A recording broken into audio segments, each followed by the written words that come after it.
Alright, this is a 12-pack of microline pens.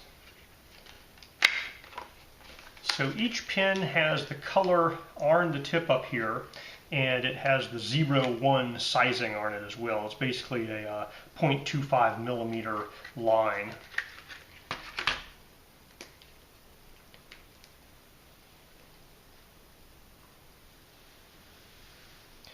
And that is a fine micro line.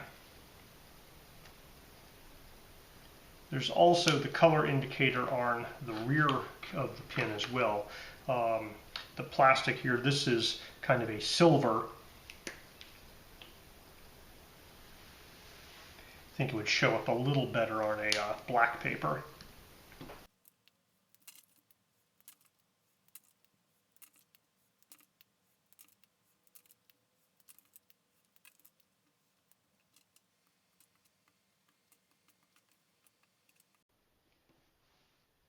All right, I've been pretty happy with the colors here.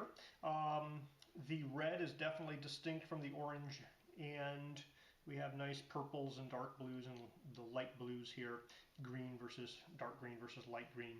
I think, at the price point, this is a pretty good deal for a microline pen set.